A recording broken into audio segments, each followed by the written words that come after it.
All right, welcome back to the Couch Potato Podcast. This week's episode, we're doing Dirty Work, starring the late, great Norm Macdonald. On this week's episode, Lucas won't be on here, so I went and got myself a tag team partner that is worthy of being on the Couch Potato Podcast. I got Jason coming back this week. You might remember him from the Bad News Bears episode from a few weeks ago, so you guys are in for a treat. So coming up next is Dirty Work. Ever since he was a kid. Hand over the milk money. I'm afraid I can't do that, Derek. I'm just not sure you'll spend it on milk. Mitch was only good at one thing. You are the king of revenge. Now he's making it a business. That was really funny, sticking the cops on us like that. I thought it was funny, but I'm surprised you guys did. So if you need revenge, Let us do your dirty work. call the professionals. They'll give you the shirt off their back. Ah! Dirty Work. Rated PG-13. Starts Friday, June 12th. All right, welcome back to the Couch Potato Podcast. I'm Russ. Unfortunately, Lucas won't be with us tonight. We're doing an episode. I'm just going to throw it out there. Lucas didn't think this movie's funny, so that makes him a fucking communist.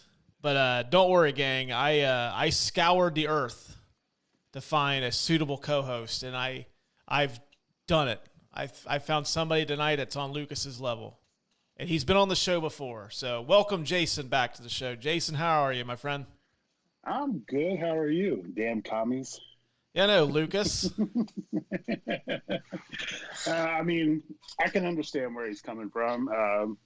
Like you and I have discussed, Norm Macdonald is not everyone's cup of tea. And I think the first time I watched this movie, I probably didn't really like it. But catching it on TV the times that I did afterwards, I really enjoy it now. It's one of those cult classics. Mm-hmm. So, Yeah, we're doing Dirty Work tonight, gang. We were supposed to do Goldeneye, but unfortunately, Norm Macdonald passed away recently, and for me, Norm Macdonald is probably on my Mount Rushmore of favorite comedians. So I wanted to do it. Plus, I honestly didn't think there was going to be another time we would do this movie. So yeah, here we are. So Goldeneye will be down the road, maybe sooner rather than later with a new Bond movie coming up. But hey, enough of Bond. He's got his own shit. We're going to talk about Norm Macdonald tonight. So Norm Macdonald, why do you love Norm? well, I mean, for me, growing up, SNL, the Anchor Desk. Weekend Update, yeah. That was probably always my favorite part of Saturday Night Live growing up. I was kind of too young to remember Eddie Murphy and John Belushi, Dan Aykroyd. I mean, they were kind of leaving as I was coming in and being able to watch Saturday Night Live. So I got, Norm Macdonald, Adam Sandler, Chris Farley, and the movies that they've all made have just, I don't know, they've brought joy to my childhood. So, I mean, that would be the Anchor, the Weekend Update is easily my favorite, and he was always my favorite at the desk. So. Yeah, like that's my Saturday Night Live that I grew up with. I came in on the tail end of like when Carvey was still there and Mike Myers, and then they got Sandler, Chris Rock, Farley, all those. Yeah, that's my SNL crew too. And then I used to really like Dennis Miller. He was my favorite as a kid doing the Weekend Update until Norm came along. Oh yeah. And since then, Norm has always been he's the best at the Weekend Update. And I mean, for me, I always found him hysterical because he was bound and determined to the joke was coming whether you wanted it or not, Yeah. And even if the joke bombed, he played it till he eventually got you, especially with the pauses and the delivery, it was coming. You were going to laugh whether you wanted to or not. And I don't know, he would just. And another thing that I always liked about him too is he never really danced around much in innuendo. And I've got a favorite scene in this movie that kind of is a perfect example of that. But he never really danced around with innuendo or trying to make you think about it. He just flat out said it. Yeah. Like, I remember, and then, like, just some of the stuff he would say, like, I always remember Weekend Update, like, during the O.J. Simpson trial, he just was just cutting O.J. down. And just, like, it was just, yeah, it just kept. I mean, the whole episode, actually, I think that got him fired down the road, too. Yeah, I think he said that he believed that was the reason he got fired, because one of the executives was friends with OJ, and he kept calling him a murderer, even though he had gotten off from the trial. And I still think a lot of people thought he was guilty. But yeah, that he believes that's the reason that he actually got fired. But didn't they have him back? Like, yeah, he hosted the show like a year later. Yeah. I think it was the only time he hosted the show. Yeah, it's I don't know, it's a shame that his movie career never really took off. Like, I know he was always like a bit player. And I remember when I was doing some of the research on Dirty Work, he actually didn't even want to star in this. He wanted to be the director and the writer on it. But they just kind of roped him in the...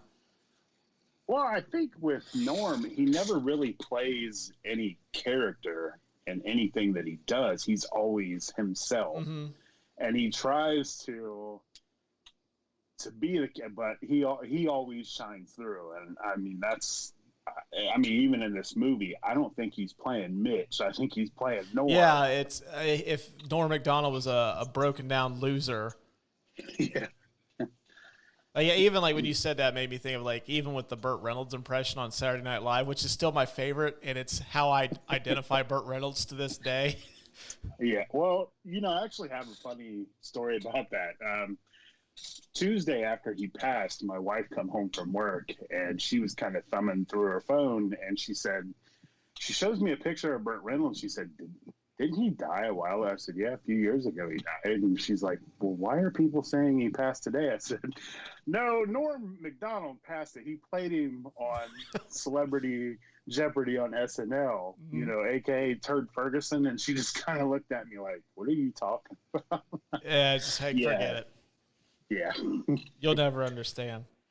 Yeah. But yeah, I don't know. Like, he was just, like, even later on, like, even though he didn't become a movie star, I always noticed that he was like always the awesome guest on talk shows. Yeah. Like you and I were talking before we came on, like the moth joke he told on Conan. Oh yeah. I mean, yeah, he was always that guest that like was always going to kill it whenever he come on. I remember I seen a clip. I didn't get a chance to watch all of it, but what's the actress's name? She was on Melrose Place. Courtney Thorne-Smith. Oh, Courtney Thorne-Smith. Yeah, where she was on, I want to say it was Conan. Mm-hmm. And she was promoting that movie she did with Carrot Top. And Norm Macdonald was the guest that came on before. And he seriously roasted her for a good 15 minutes about that being in that movie. The best part about it is she went right along with it. Mm-hmm. Like, I mean, he was just on a roll. You just have to let him go. Yeah. And, I mean, even if you go back and you watch his roast to Bob Saget. I actually just watched that before I got a hold of you. And, I mean, I don't think anyone really got what he was doing. But if you got a stage full of comedians and they're all laughing, I think that's like the ultimate compliment to what you're doing. Yeah. But yeah, I mean, it was the ultimate clean roast of someone. Yeah, I was watching that. My son come into the room. He goes, "What are you watching?" So I showed it to you. He goes, "Dad, that's not even funny." I'm like, I'll have to explain this to you when you get older, man. But yeah, it's like, it was actually hysterical because it's like, it was just the complete opposite of what you'd expect in a roast. Yeah. Yep. All right. We'll roll into the categories here. The Tale of the Tape. This was released on June the 12th, 1998. This stars Norm Macdonald, Artie Lang. Which, have you seen his nose? Oh yeah, caved in, dude. I seen a picture of him the other day. It looks like a wadded up fruit roll up. So much coke. Yeah. Yeah, if you ever want to see the effects of cocaine on your nose, just look up Artie Lang present day, and that ought to be enough to sway you from it. Trailer Howard, Jack Warden, and we get Shooter McGavin. Oh, the ultimate comedy villain. Oh, yeah. Classic movie asshole, Christopher McDonald. This was directed by Bob Saget. Yes, that same Bob Saget from Full House. Rotten Tomatoes score of 14% from critics. Ooh. And 65% from audiences. This was a bomb at the box office. It only made $10 million on a $13 million budget. As a matter of fact, I remember my friend and I went and seen this opening day when it came out in movie theaters, and him and I, at a 7 o'clock showing on a Friday, were the only two people in the movie theater. Yeah, it doesn't really surprise me because you don't really remember seeing a whole bunch of advertising for this movie. And, right. Getting into, him being fired, I think that's one of the things that, when he was fired, NBC wouldn't run the trailer on their network. Yeah, and he couldn't promote it either. I know I just listened to, I don't know if you listened to the Conan O'Brien podcast, Conan Needs a Friend, which is a much better podcast than this one. Him and Andy Richter were talking about Norm Macdonald, and I guess apparently Don Ohlmeyer is the executive in question. And they basically, Conan wanted to book him to be on the show to promote the movie, and Ohlmeyer said, no, we're not running ads. We're not going to have him come on our shows to promote his film. He's not allowed. And then Conan said, well, I think he'd be a great guest. So then Ohlmeyer, I guess, replied back to Conan in a memo that I thought you were better than that. Oh, terrible. Yeah. This movie, if you could tell by the Rotten Tomatoes score, was not nominated, nor did it win any awards. And you can currently find this movie on HBO Max. Which I think in terms of movies on an app right now, that HBO Max is a home run. Like, they've got just about anything.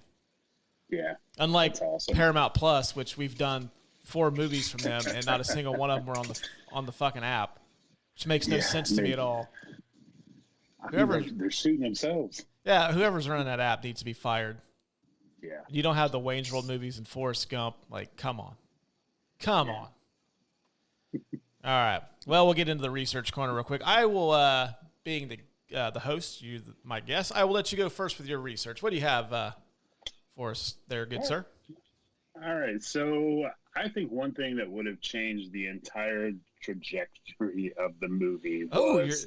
now you don't have to use big words. We're kind of we're common folk around here. Yeah.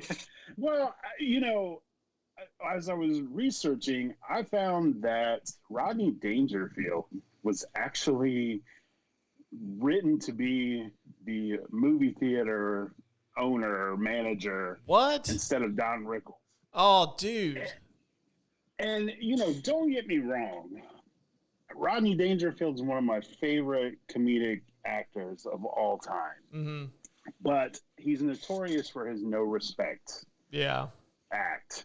And Don Rickles is the king of roasting people. I mean, he was absolutely perfect for what they were trying to accomplish to get their business started. Mm-hmm. If Rodney Dangerfield comes in there and gives that type of speech, it's not believable. Right. You would have had to have rewritten that whole scene to play to his strength. Yeah. Yeah. So, that was one thing I found that was interesting.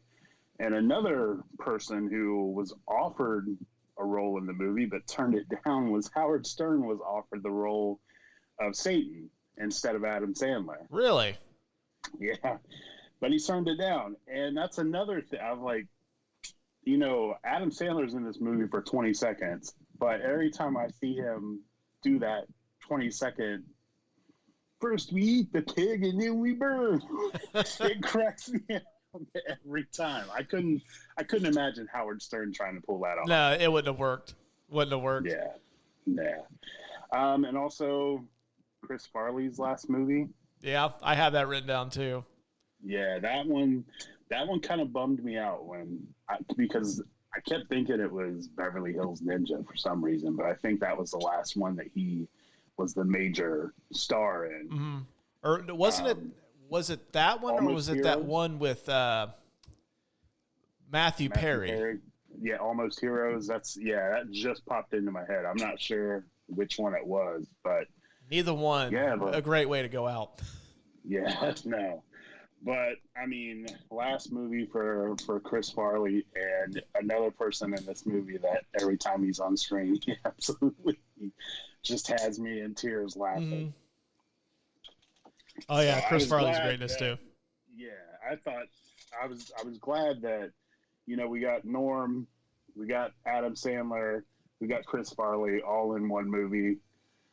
Even though Adam Sandler was only in it for 20 seconds, Chris Farley had maybe 3 or 4 scenes in it, but every time he was on there, he just killed it. So those were, I don't know if I have, well, I mean, I did see that Norm was interested in writing a part 2 before he passed away. So I would have been interested to see how that would have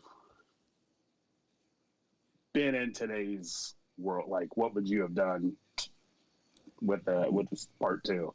That's a good question, because I may address that later on. All right. Yeah, when you're talking about Chris Farley, one of the lasting things from this movie, I still use it to this day. Whenever I go to a jukebox, I always, no matter what song I'm playing, I always yell G7. And, yeah, I've done that a few times, and people just kind of look at me. I'm like, oh, you've never seen Dirty Work. My bad. Well, and also, too, like the Pina Colada song, I know it was a fairly big hit when it came out. And then Guardians of the Galaxy, like, put it on a whole nother level. But I always associate that song with this movie. Yeah. Every time I always picture, like, him getting thrown through the window at the bar. Yep. I didn't have a lot either. I mean, you kind of touched on this was Farley's last movie. He passed away 6 months after this came out, or before this came out, sorry. And then, we went into the whole Norm fired from SNL thing. The only thing that I have that's different is this movie was written originally to be rated R. But MGM wanted to be PG-13, thinking that there wouldn't be an audience for R-rated comedies.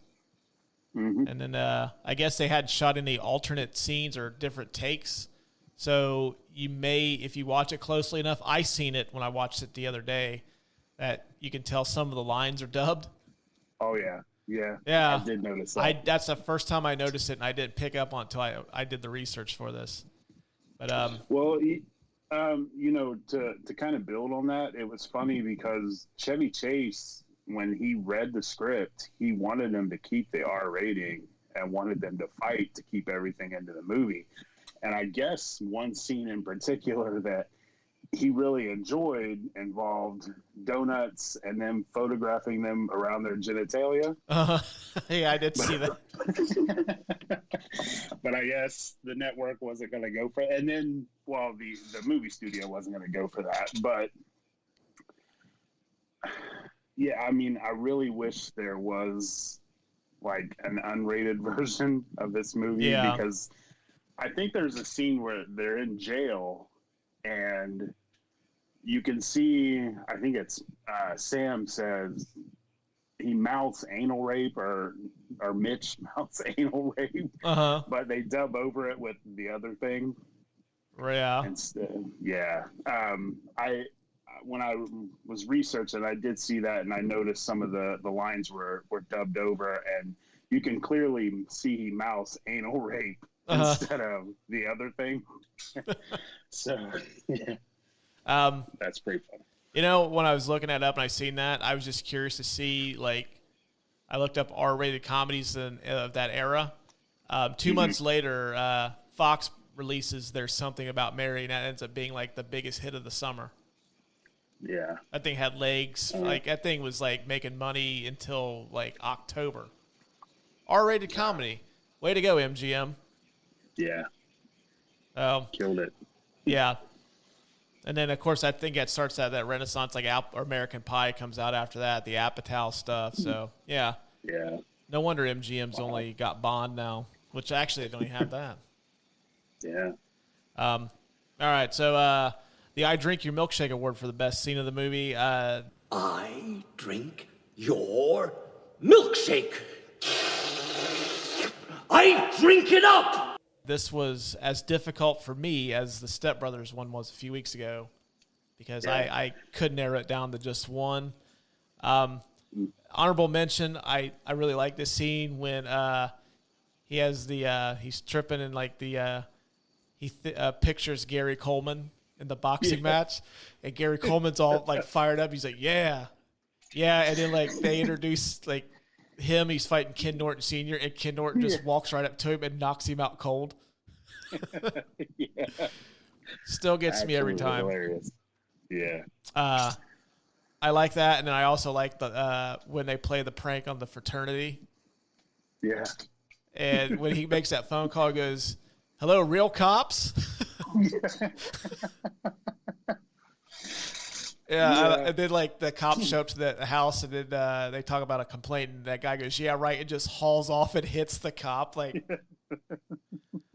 but my favorite one is the movie theater scene. Oh yeah. Like some of that Don Rickles stuff hasn't aged very well. Yeah. I mean, especially the stuff about the sucking sand. That stuff just doesn't, like, dude, come on. Yeah. But there's some really good stuff from him too, where he's like, especially he's making fun of Sam and Mitch. Like I always liked he had the personality of a moth. Yeah. Well, I read that was ad-libbed. All the Rickles stuff.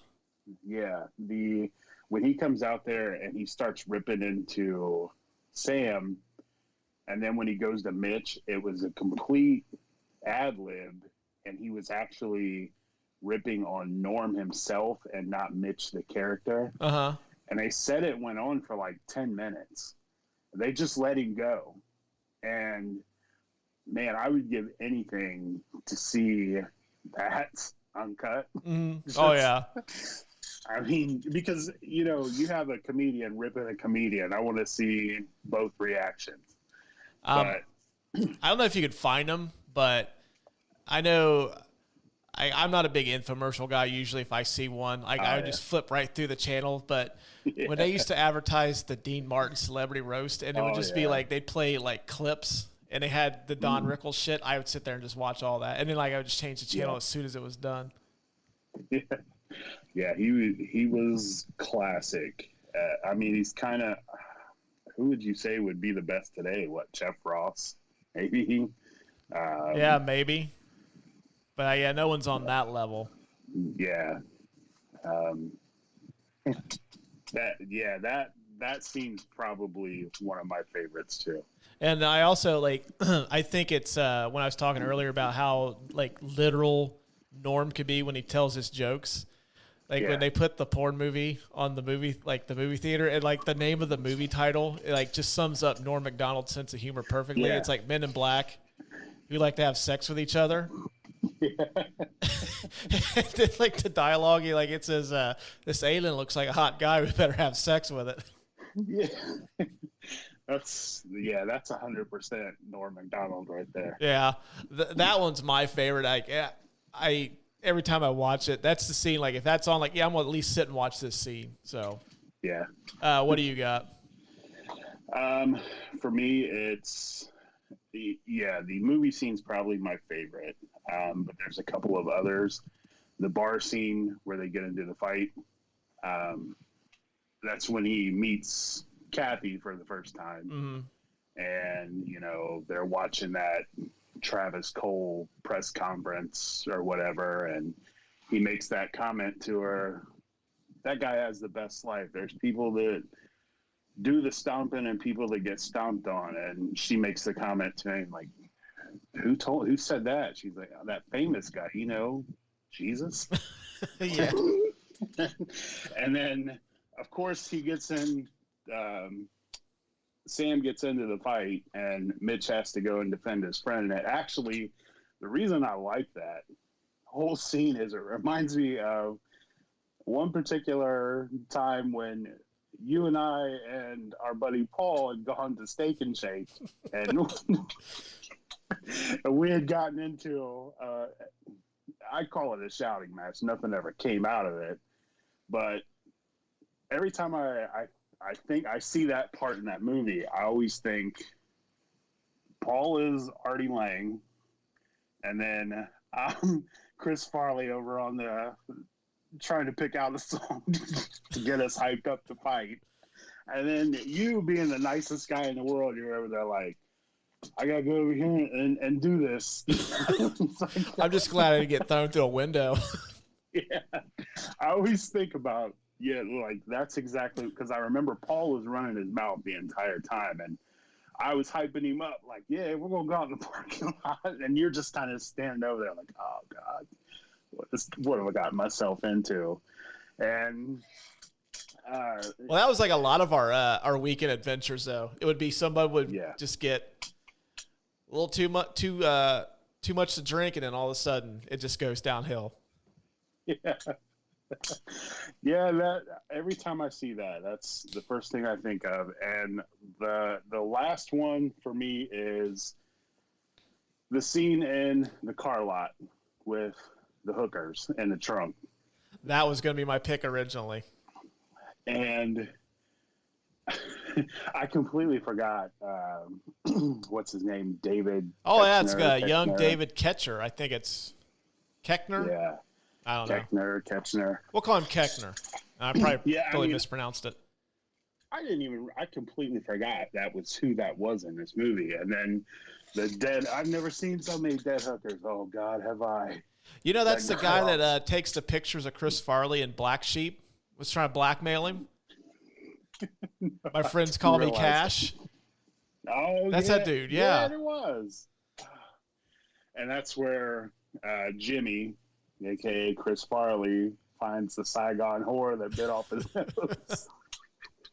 And amazingly, he shows up there within like 10 seconds from the bar. Like the time is is inconsequential in this movie. Like, I'm trying to figure out, like, even with the scene where they call the cops on the fraternity, they get their asses kicked, manage to rent cop outfits, and get to that fraternity in like 10 minutes. And then, that bar must have seriously been right across the street from that car lot. Yeah, I mean, it had to have been. I mean, he's sitting there in the bar. There's the Saigon whore that bit off my nose. And all of a sudden, 5 seconds later, he's there. Wake up, whore. That was going to be my scene too, but I don't know, like watching it again on Saturday, the movie theater scene still cracks me up. Oh yeah, because he even takes that the running gag. There's two running gags. It's he gets thrown through a window anytime there's any physical altercation, and then he always has this tape recorder note to self, and he takes that note to self. Sam looked at the screen. Yeah. So great. And then didn't even make the cut was the bearded lady. I like that scene too. Yeah, you ever been with a bearded lady before? Well, honey, you ain't lived. Note to self, I don't want to live. It's amazing. Like every scene seems to have some high quality. I mean, big name Rebecca Romaine. Mm-hmm. Chris Farley, Chevy Chase, Jack Warden, Cash from Black Sheep, the guy that sold the pictures. Yeah, David Keckner. I mean, it had a really good cast of characters. Mm-hmm. I mean, Don Rickles. Right, yeah. And then even Chris Farley's brother, Kevin, there. Oh, yeah, he's one of the movie ushers, isn't he? Yeah, yeah. And then also a couple of old Saturday Night Live writers are the homeless guys. Jim Downey, who is not Will Ferrell, but a Norm Macdonald collaborator. They did a bunch of stuff. And then Fred Wolf is the guy that says asked the guy at the movie theater if he farted. And he goes, "Oh wait a minute, that's me from earlier." Yeah. So we going with the movie theater scene's the best scene? Yeah. But you can't go wrong. There's like 7 or 8 really hilarious scenes in this movie. But just for time's sake, we'll go with the movie theater scene. We introduced a new category. It's I don't like sand. It's coarse. It's rough. For the worst scene of the movie. I don't like sand. It's coarse and rough and irritating, and it gets everywhere. Okay. Based off of Hayden Christensen's stirring performance as Anakin Skywalker in Star Wars. Okay. I have the scene with Dr. Farthing where he tells Mitch and Sam what's going on. I'm not a big fan of Chevy Chase in this movie, and I'll get to him later on, but he doesn't really work in this movie, and that scene just, honestly, he could have came in and said, "Hey, this is what's wrong. He needs a heart transplant," been done with it. And I think that's essentially to set up the betting joke where he bets on Rocky or Mr. T in Rocky 3. That's all that was for. Yeah. For me, I think it's probably the scene where he's getting all the residents of that building that he was trying to save. He's trying to get them, he's got them all dressed like they're going to disturb that play. And with Trailer Howard, I mean, I just felt like I didn't feel like she cared about it. Mm-hmm. It was just, here we go again. I can't wait till this is over. Kind of like you with Chevy. I didn't really care for Chevy Chase in this either, but I didn't care for Trailer Howard in this movie. I don't know. I'm not a huge fan. They could have had. Well, I was trying to think of. We'll save it for the Eric Stoltz recast category, but Okay. So that'd be your scene then. Yeah, I could kind of see that too. It's just like a lot of these like really good comedies, especially like the SNL ones from probably like the mid '90s to 2008. It seems like it's just a bunch of small funny scenes. There's really like you have to throw a couple of scenes to move the plot along, and that's kind of one of them. Yeah. Well, we'll call that one a tie because I don't like that one either. Now that you mention it. Yeah. Okay. But all right. So we'll go to the King Kong Ain't Got Shit on Me award for the best line of the movie. King Kong ain't got shit on me. I also had too many to come up with, but my honorable mention is at the end when everything's been wrapped up. The happy ending. Mitch gets in the car with what's her name? Trailer Howard. Kathy. Yeah. And he says at the end, he goes, "Well, Dr. Farthing got over his gambling problem, but the bookies beat him to death anyways. So he's dead. That's it. Bye." And it's the movie. Yeah, I had that one. But my favorite one is I've never seen somebody do hookers in my life. And then the guy says, "Lord knows I have." Yeah. That's it for me. I had both of those on here as well.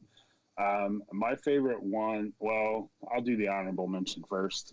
When he hits the recorder, note to self, making love to blow up dolls, not as good as advertised. Yeah. That one always gets me. And my favorite one, and the only reason it's my favorite one is because I've actually used it. And I know you mentioned that, Chevy Chase and his scenes just weren't, I agree. But when he bet on Mr. T to beat Rocky and Rocky 3, I actually used that one time with my ex-wife, and it went through the joke they still may believe it, but she was notorious for not listening to me. And I had a guy who lived next door to me that I worked with, and we were at work and he slipped and fell outside and broke his leg. And I was telling her about this one day and she just wasn't paying any attention to me. He used to come over all the time, and a couple of weeks had passed and she's like, "Hey, where's Dave been?" And I'm like, "Oh yeah, he broke his leg." I'm like, "He bet on Clubber Lang to beat Rocky Balboa at the end of Rocky 3. He bet $5,000 and these bookies broke his leg because he couldn't pay him." And she's just looking at me like, "Really?" And I'm like, "Yeah." And it's like the next thing I know, she's picking up the phone and calling her mom and telling her mom this. And I'm like, "Oh God, like I'm going to be in trouble because she's going to know that I'm lying." And her mom buys it. So a couple of weeks had passed and we're all out at a dinner. I think we were at La Rosa's or something. And she starts asking me, "How's your friend's leg?" And I'm like, "Oh, he's healing." And then she starts to tell everybody at the table the story. And I'm like, "Oh God, like it's going to come out here." And she's like, "Who were the fighters?" And my ex-wife's like, "It was Clubber Lang and Rocky Balboa." And I'm like, and my brother-in-law's sitting across from me about spits Pepsi all over me. Uh-huh. And he's like, "They bought that? They think that's real?" And I'm like, "Yeah, she don't listen to me. So, I mean, the one time she does, she takes this and just runs with it." And her dad's just kind of like, "There's a fighter named Rocky Balboa?" Yeah. That makes it even better that like no one knew that was a movie. Yeah. I was telling my brother-in-law, it's like, it's from the movie Dirty Work. Mm-hmm. And he's like, "Oh, I've never seen it." And I'm, of course, it was just the perfect opportunity to use it. But I mean, he knew Rocky 3, Clubber Lang, and Rocky Balboa. I mean, come on. But yeah, I don't know if they ever figured it out or if anyone ever told him. I just went along to with this it. day. I bet it's been brought up. Like, if gambling has ever been brought up to her, she's like, "Well, just don't bet too much." I know a guy got his leg broken because he bet on this boxing match.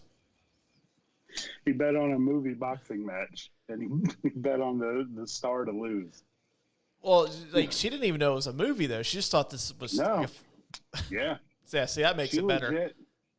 She legit thought it was just a boxing match that was on TV, and she's like, "Are you being serious?" I'm like, "Yeah." I'm like, "He broke his leg." But the thing that kind of made it even better was, I mean, I didn't see him around at all for a couple of months, but he ends up moving. So we don't really hear from him, and he never really comes back around. And so it just helped keep the joke going. Like, I mean, it wasn't like she could ask him. And so, yeah, I mean, I thought for sure when she called her mom would have picked it up. Like, I mean, even if you're not a Rocky fan, I mean, if you say Rocky Balboa, people are going to think, "Oh, that's that movie with Sylvester Stallone." No one. And I mean, even her dad was just, "Oh, there's a boxer named Rocky Balboa." Yeah, he's the Italian Stallion. So, yeah, I don't. To this day, it's probably still believed. Maybe, I don't know. Yeah, she's probably like, "Don't bet on this fight. I know a guy got his leg broken because he bet on a fight and it was wrong." And I think that's the beauty of this movie is, like, I seriously think that outside, like, in like our neck of the woods, I think the only people that have seen that movie are our circle of friends, and that's it. Oh yeah. So it's like yeah. It's kind of like this movie's just like, I think we've used certain lines from this movie all the time, and like just you even bringing that up is just hysterical too. I may have to do that at some point.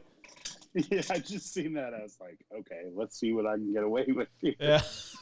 So, yeah, I mean, it worked. So, you know what? I'm going to give it to that just because that joke is probably still working. What was that, 10, 12 years later?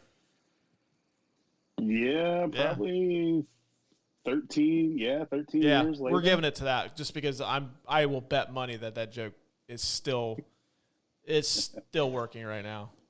Unless the brother-in-law confessed. That was a lie, right? Like, hey man, don't tread on my good time. Even the fact that it lasted 3 weeks, 2 weeks, that wins it right there. So we're going to give it to that one. But right, there's too many. sounds There's good. too many to get, like to rattle off honorable mention wise. Yeah. But yeah, we'll give it to that one just because like you took a real life scenario and made it work. Yeah. Kudos to you.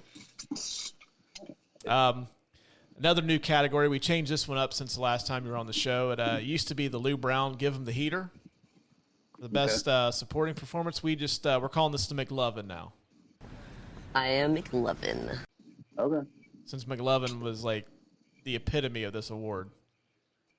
My nominee is Jim Downey as the homeless guy. The guy that basically he starts telling like the heartfelt stories and they cue the music in the background.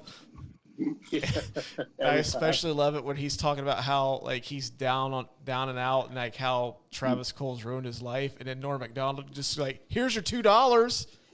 Yeah. And what makes that work is that he lets it ride for like 30 seconds. He just has that money right in front of his face and no one says a word. He's just like, here's your $2. That was awesome. And then like later on he has the same thing where he's talking about how the events that have happened since Travis Cole screwed over Mitch and Sam. And he's talking about how he's like, his spirits are uplifted. He has a reason to live. And then like no one's around there to hear him talk about it. Yeah.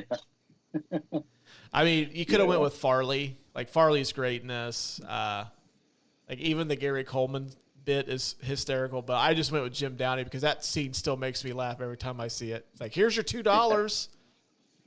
Yeah. Maybe it's because I'm a piece of shit human being sometimes, but it's just like that kind of humor just works for me.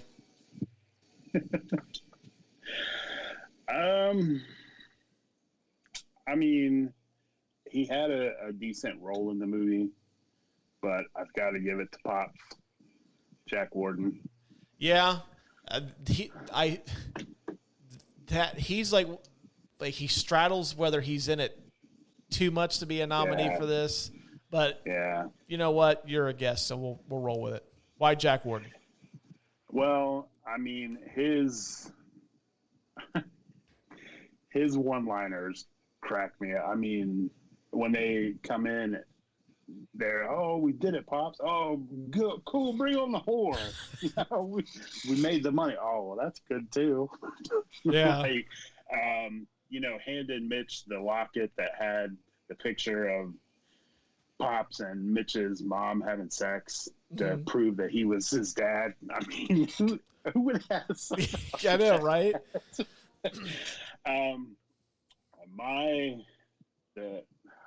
There's so many good lines that he has. When he shows up at that Don Giovanni on stage, let me take you to Vegas, baby. You know what they say, ain't over till a fat lady checks into a cheap hotel with Pops. I always like that line he has where at the end when he meets Kathy's mom or grandma. Yeah. And I forget the grandma's name, but he goes, says something about it. He goes, I'll get something else fixed. And he whispers over to Mitch. He goes, and it rhymes with cock. Yeah. And everybody fucking hears it. Yeah. Let's see. Back then we didn't have fancy birth control methods like pulling out. Yeah, I think a friend of ours has used that a couple times in a conversation as well. Yeah, I mean, he may or may not have a couple of kids at this point. Jack Warden, everything that he's in, I look forward to it. Yeah, he had a run from like 91 until this came out where he was just in random comedies playing a supporting role, and he just kills it in everything. Like he was Grandpa in Problem Child 1 and 2. And he's in Dirty Work. And yeah.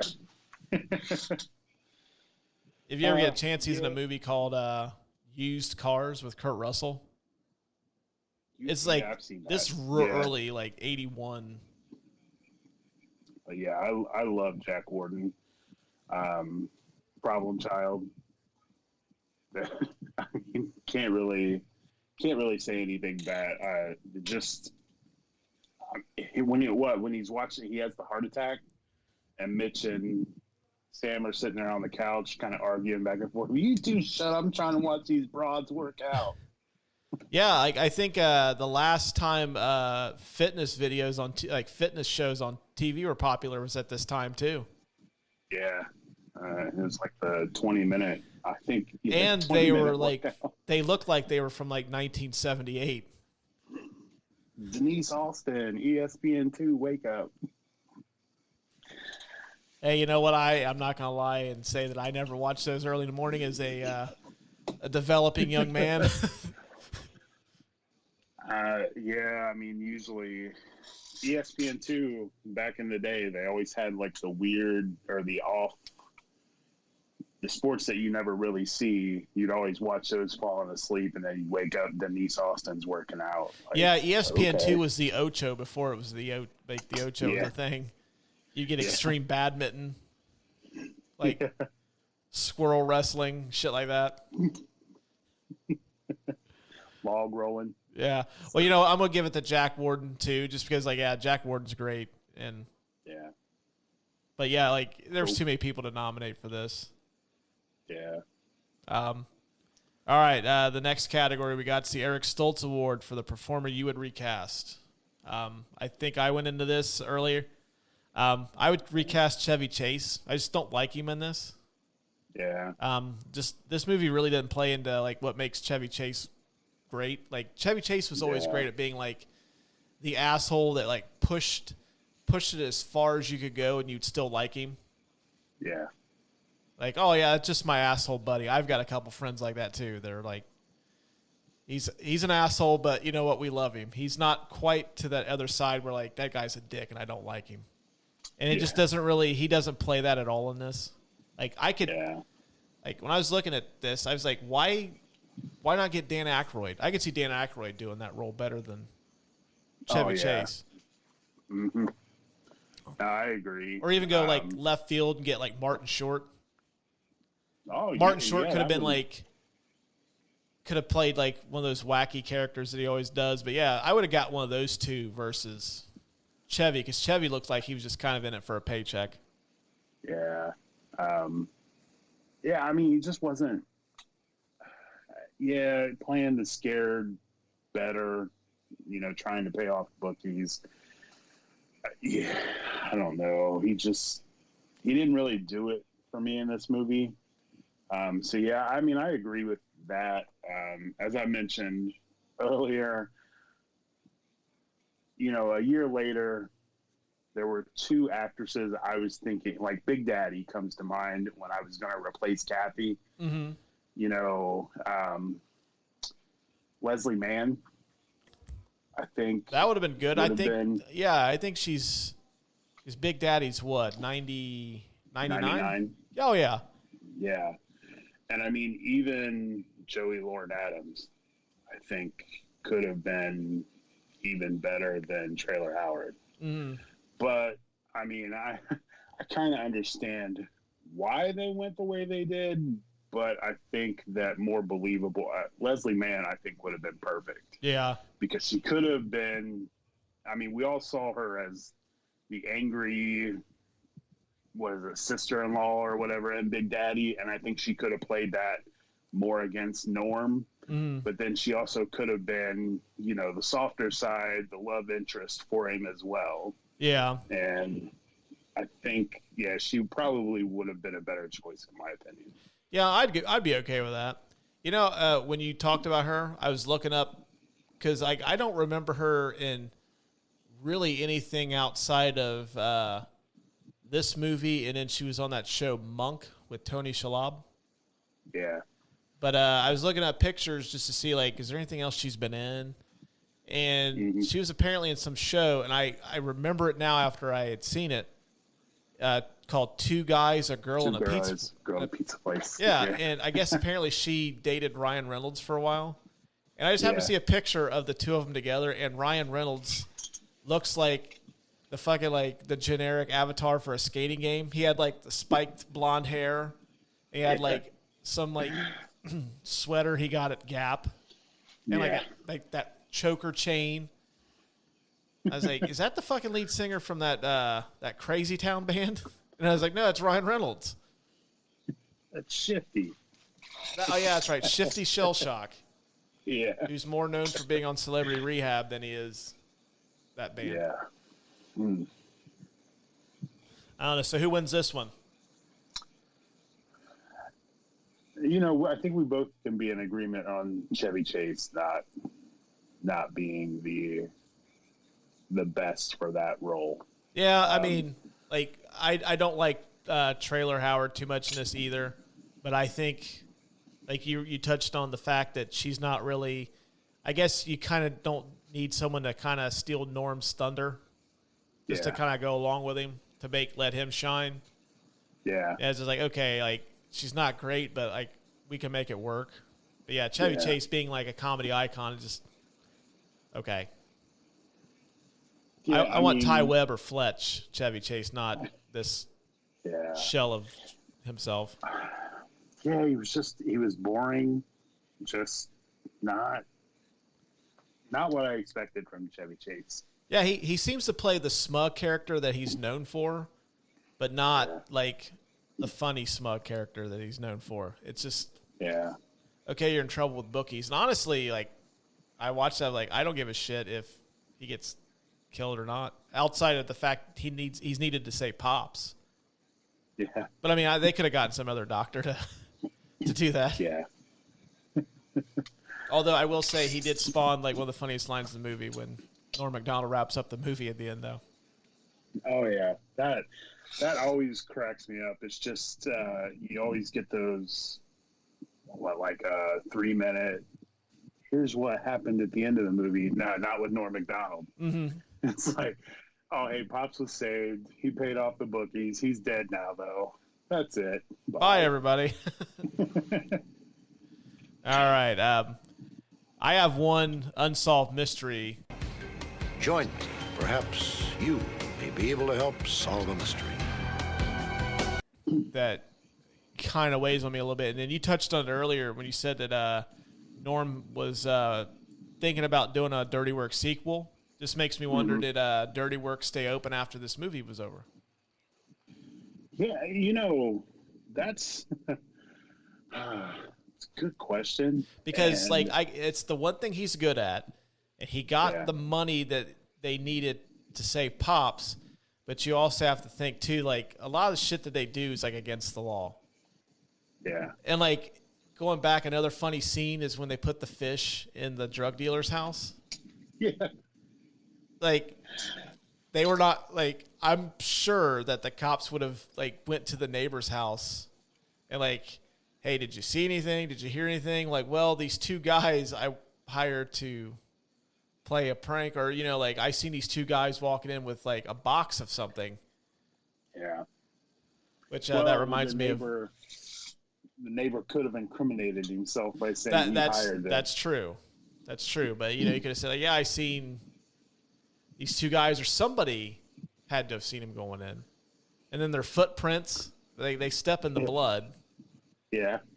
Which, that reminds me of another funny scene is when you hear the guy's like, he's got a chainsaw. Like, he took my chainsaw, now he's using it on me. That whole scene is just completely ridiculous. I mean, they're standing in that room, and there's a machine gun shootout in the room next door. And they use a grenade. No bullets. Yeah, they use a grenade, but yet no bullets are flying into the room where they're at. But when they come out of the room, there's bullet holes all in the wall where they were at. So they must have thick drywall in there. Yeah. Like you need that scene in The Dark Knight when Bruce Wayne is solving that bullet, and there's like that thick chunk of brick, and they've got to like reconstruct the bullet and where. Yeah, it's probably like that thing. But I don't know. Like, I think that they could be open, but then like also like there's no way that business would last because people would catch on to it then, and then like, well, is this a Dirty Work thing or what? So I don't know. Yeah, kind of makes me wonder. Well, I was thinking about like how you could kind of incorporate it now that Norm's gone. Wouldn't it? I've always wanted them to make the second Step Brothers. What if we did like Prestige Worldwide, and they take over Dirty Work, and you have Dale and Brennan running Dirty Work? Oh, dude! I mean, let's write that script. Let's write it. What kind of? I mean, they could like taunt Derek. So I don't know. I mean, that's would it have stayed open? I mean, they destroyed that heavy machinery, so there's obviously a felony. They destroyed that building. Yeah, there's got to be a way around making it legal to do what they're doing. Right, and it almost makes me wonder, too, if Travis Cole doesn't try to sue them for that, for the $50,000 that he writes the check for. Essentially blackmail, even though he's clearly guilty. But yeah. I don't know, that was one of the things I always wondered, like, was Dirty Work open after this? But no, that's a good question. And if they're not, what did he do for work? Because he had like 13 jobs in 4 months. Yeah, so we know he's not a good pizza delivery driver. We know he's not a good movie theater concession stand worker. Yeah, that's the only thing he's good at. Yeah. And playing pranks. You had to find a way to make it legal. I know Kathy probably ends up like getting with him and he goes to college or something and completely ruined. Yeah. There's Dirty Work too, everybody. Mitch is an accountant. Oh, I'm sure that'll bust the budget or the earnings from movie number 1. We want to go see Dirty Work 2, and Mitch is crunching numbers. Yeah, it's like a 15-minute video on Funny or Die. Yeah, that's it. That's all we're giving you. All right, for the final award, the I'm the King of the World award for who wins the movie. I'm the King of the World. I mean, this is pretty cut and dry. Yeah. I mean, it's Norm Macdonald. Yeah. Yep, easily. Yeah, I mean, this is pretty much. I mean, I know my normal co-host Lucas thought this was essentially an extended Saturday Night Live skit, but like this is really a showcase for what makes Norm Macdonald great, I think. Yeah, you and I talked. We always feel like anytime Norm Macdonald is doing anything, he's never playing a character. He's just being Norm Macdonald. And I seriously think you could have gone through this movie without referring to him as Mitch and just calling him Norm, because that's exactly what he was doing, is exactly what Norm Macdonald would do. Well, like, a thing that I always, like, a criteria that I always have for, like, who I pick to win the movie, whether it's the director, the studio, like I've given out a couple times, but, like, for the actor, like, don't change anything about the movie, just replace that person with somebody else. Is it still the same movie? Yeah. And I don't think you can do that with this. No. Because, Norm's like a once-in-a-lifetime comedian. There's really nobody prior or since in it kind of has his style of comedy. Yeah. And, yeah, I just, like, you can tell he wrote it because, like, it meshes well with what he does best. So, no, I don't think you can really give this to anybody else. No, 100% agree. I just don't see anyone else being able to pull off the gags and the humor that's and I know it's one of those movies you either love or you hate. Mm-hmm. It's a standard definition cult classic movie. Yeah, I have a feeling. I told Lucas maybe I didn't tell him this, but yeah, I have a feeling this is probably going to be my least listened to episode so far. Yeah. Just because, like... Dirty Work. Yeah, because it's one of those movies that, like you said, either you love it or you hate it. Yeah. and it's not like a big time movie. So, but you know what? You can watch it on HBO Max. So do yourself a favor and check it out. Yeah, I mean, it can't hurt to check it out, and it's only an hour and 20 minutes too, which I thought was like I got on HBO Max the other day. It said like running time like an hour and 23 minutes. Like that's it. Yeah, it's like damn. I mean, it's I had gotten home last Friday and I was like, I didn't realize it was on HBO. I mean, I have the DVD, so I was like, oh, let me just run it on here. And as I was taking notes, I was laughing and I was like, okay, I'm done taking notes. I just want to watch this through and get what I get from it. And I think it's one of those movies that you and I have seen enough to where we really don't have to take. Well, I made a joke on our last episode that me being of a little bit more advanced age, Lucas said he hadn't seen Training Day in a few years, where I had to watch it again. I hadn't watched it in a long time. Yeah. But that's usually for me, like I just have to write down notes for like, oh yeah, I remember that scene or that line was funny that I may not remember, but yeah. But I think this is probably one of the comedies I've probably seen the most. Oh yeah. So it really was just a nice stroll down memory lane. 'Cause I haven't watched it in forever, so. Yeah, I mean, it's probably been about 10 years, and I know I've seen it probably 50, 60 times, and I always catch it on, they used to run it on USA all the time, and I just wherever it was at, let me. Well, I know for me, it was in my my normal rotation of films that I watched after I had taken a dance with the Devil's Lettuce. I was like, oh, let's put on Dirty Work. Like, okay, we sit there and laugh for an hour and 20 minutes. Yeah. Well, I mean, it was one of those, when I'd go out and there's nothing on TV, let me put in Dirty Work before I go to bed. Yep.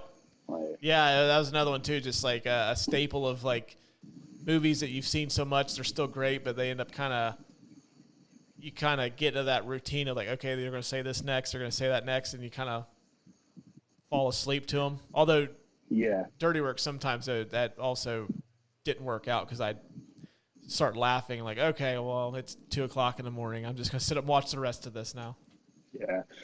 I mean, you get to a certain point and you're like, okay, I gotta see this part. Okay, I gotta see this. Might as well just finish it. Right. That's exactly how it is too. That's like, it's just one of those movies that you can't help but like. You can pop it on, and even if you're just playing it as background noise, you're going to laugh at something. Yeah. All right, man. Well, is there anything you want to add before we wrap this bad boy up? Nope.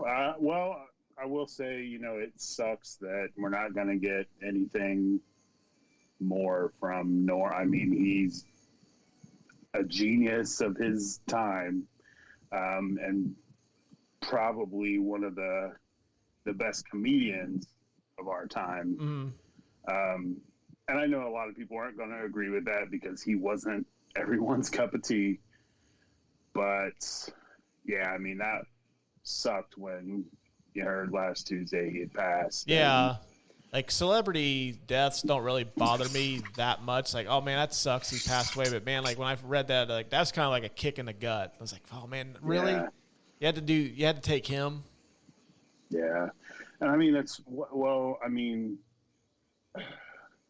even the SNL Celebrity Jeopardy. I mean, he was the second best guest on that.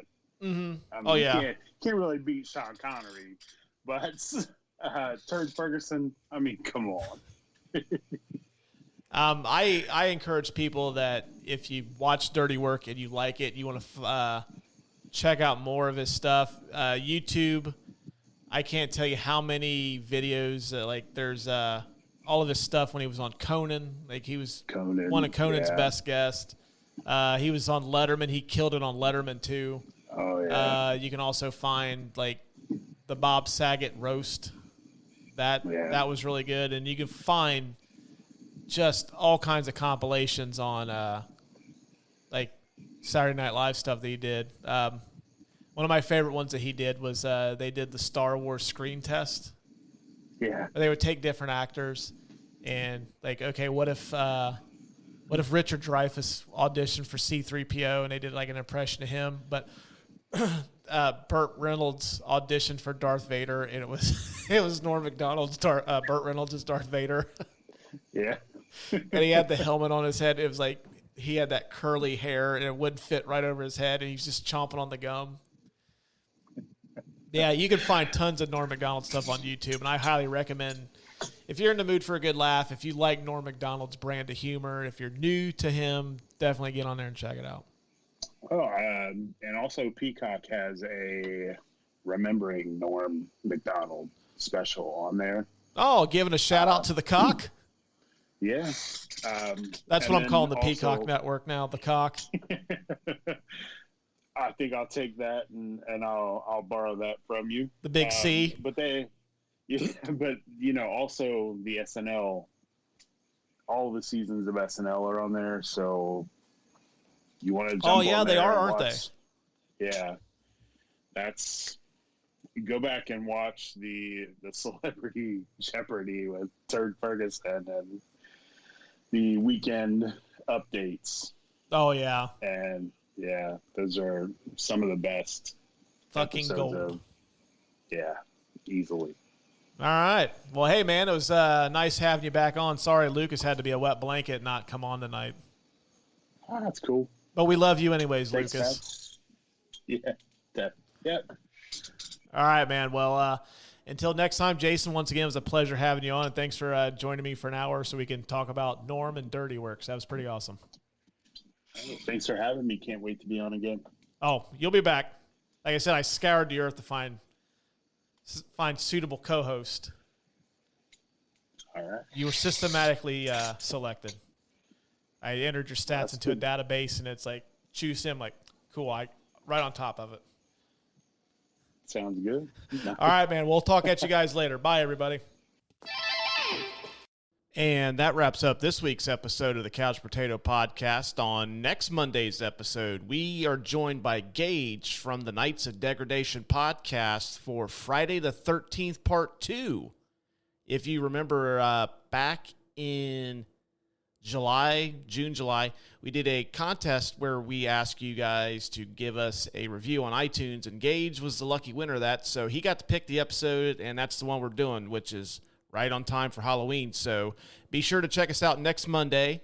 You can go to Apple, Spotify, Pandora, wherever you listen to podcasts. You can check out the Couch Potato Podcast, wherever you get podcasts. So we will see you guys next Monday. Bye, everybody.